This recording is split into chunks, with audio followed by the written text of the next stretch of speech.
નમસ્કાર, આપ જોઈ રહ્યા છો સ્પાર્ક ટુડે ન્યૂઝ। બોડેલીના અલીપુરા 4 રસ્તા પાસે ભારત રત્ન ડોક્ટર બાબા સાહેબ આંબેડકરના સ્મારક પાસે છોટાઉદેપુર જિલ્લા કોંગ્રેસ દ્વારા આજે 26 નવેમ્બર એટલે ભારતીય બંધારણ લખાયાના 75મા વર્ષની ઉજવણી ગુજરાત વિધાનસભાના પૂર્વ વિરોધ પક્ષના નેતા અને પૂર્વ ધારાસભ્ય સુખરામ રાઠવા, છોટાઉદેપુર જિલ્લા કોંગ્રેસના કાર્યકારી પ્રમુખ શશિકાંતભાઈ રાઠવા, દિલીપભાઈ ઠક્કર, અમજદ ખાન પઠાણ, પાવીજેતપુર તાલુકા કોંગ્રેસ પ્રમુખ કાજલભાઈ રાઠવા તેમજ પીઢ કોંગ્રેસ અગ્રણી જગાભાઈ રાઠવા સહિત મોટી સંખ્યામાં કોંગ્રેસ કાર્યકરોની ઉપસ્થિતિમાં કરવામાં આવી હતી। ત્યારે ભારતના બંધારણના ઘડવૈયા એવા ડોક્ટર બાબા સાહેબ આંબેડકરની પ્રતિમા સમક્ષ બંધારણના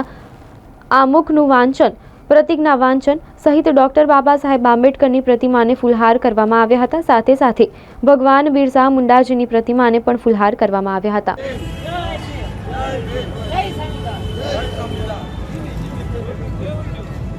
બાબા સાહેબ આંબેડકરે જે બંધારણ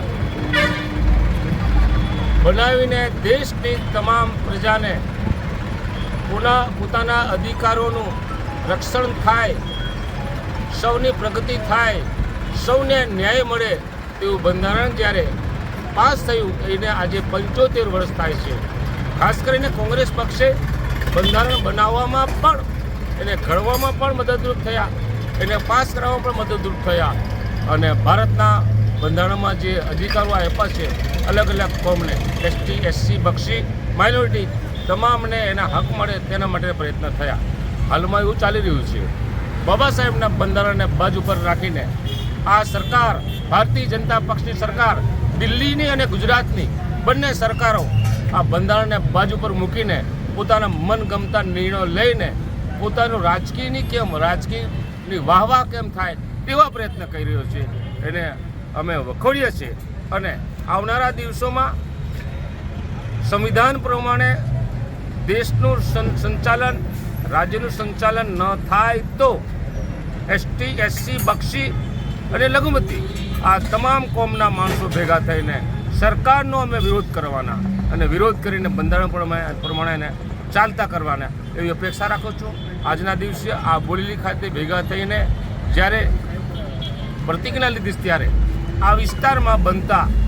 અઘટિત ઘટનાઓ, પોલીસનો મારો હોય, પોલીસ ખાતાનો દખલગીરી હોય, રેવન્યુવાળાની દખલગીરી હોય, પંચાયતવાળાની દખલગીરી હોય અથવા તો બીજા ડિપાર્ટમેન્ટ જંગલ ખાતાની દખલગીરી હોય, આ જે અલગ અલગ ખાતાઓ અત્યારે જે ચાલી રહ્યું છે, બોડેલીમાં નકલી કચેરી ખોલી હતી, કોઈ બોલનાર પ્રજા નહીં થઈ। પ્રજાનો અવાજ હવે અમે બનવા જઈ રહ્યા છીએ, બધા ભેગા થઈને યુવાનોને સાથે રાખીને પ્રજાનો અવાજ બનીએ અને અવાજ બનીને આ વિસ્તારમાં એટલે કે છોટાઉદેપુર જિલ્લામાં જે કંઈ થઈ રહ્યું છે, સરકારી કચેરીઓમાં મિલીભગત ચાલી રહી છે, એને ઉજાગર કરવાનું કામ યુવાનોને આગળ ધરીને એમને આગળ લાવીને અમે કરવાના અને તમારા ધ્યાનમાં કોઈ આવી વસ્તુ આવે તો ચોક્કસ અમને એનું અંગુલી નિર્દેશ કરજો, જેથી અમે એમને મદદરૂપ થઈ શકીએ। ટૂંકમાં ન્યાય અપાવવા માટે અમે બધા પક્ષાપક્ષી છોડીને સમાજનું હિત થાય એના માટે આજથી અમે કામ કરવાનું।